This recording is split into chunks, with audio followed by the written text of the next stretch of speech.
appreciate coming to Pitch Black to train in that airspace, because they just can't do it back where they're from. And very shortly we're going to see the Philippine Air Force joining us with the FA-50 Fighting Eagle. It's only moments away here at Mindil Beach. Through the Philippines, I think on their way, excuse me, on their way, Peter, is that the case? Yeah, that's the case. Just to let you know the interesting facts about the Fighting Eagle.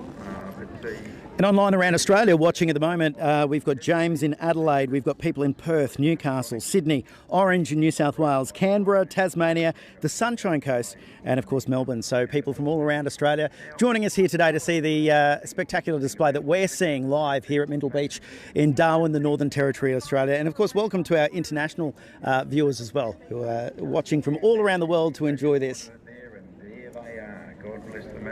It's pretty remarkable having Philippines here at the exercise for the very first time. Not only that, it is the first time they have deployed combat aircraft out of the Philippines. So in the history of the Air Force, Pitch Black is not only their debut at this exercise, it is their debut at any exercise of this kind. So certainly when they touched down last week in Darwin, it was really emotional to see them making the journey out here. And to the right now coming through, you'll see the FA-50 Fighting Eagle from the Philippine Air Force. Now in the lead aircraft, you've got Lieutenant Colonel Mimu Rabina and Captain Whirlpool Salangoy. And the wingman is Captain Mantis Davila and Major Takuza Carbonell. And they are from the 7th Tactical Fighter Squadron, the 5th Fighter Wing. The Bulldogs roll the dice. Now, of course, this aircraft, the FA-50 Fighting Eagle, is operated by the Philippines, and it's a light fighter which resembles the F-16 but is considerably smaller. Developed in the late 90s, it first flew in 2002 and definitely capable of supersonic flight, and being small, it's very manoeuvrable. Other users include Thailand, South Korea, Poland, Malaysia and Indonesia, and it is the Philippine Air Force first time at Pitch Black 24 and the first time taking aircraft out of the Philippines.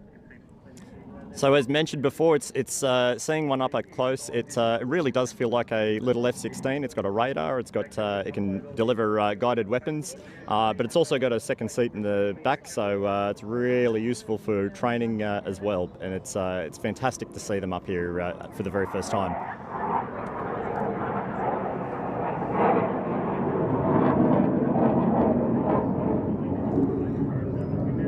It really is the place to be if you really love aircraft and a plane spotter or anything like that. Look, short of going to the Philippines, you wouldn't see this anywhere else. At least not from the Philippines Air Force. And having met them and experienced their hospitality and friendliness, I'm already looking forward to seeing them come back for Pitch Black 26. And of course, Exercise Pitch Black is every 2 years, so we'll see it again after this finishes at the beginning of August in 2 years' time. As they come in for their second pass. You would express your distance apart in rotor width. How would you express that for a fixed wing aircraft? That's a good question, Bob, so I'm not allowed to do that. What can I call you? Nelly? That'll do. No, go back to the normal one. So Peter, yeah, quite often we will express our distance in relation to features on the aircraft. When they're flight formation, they're not actually measuring that out. There's no sort of avionics that can give you that distance. When you're actually physically lining up, either deploying or rivet. And we want to thank the team from the Philippine Air Force for joining us here with the Mindil Beach display today.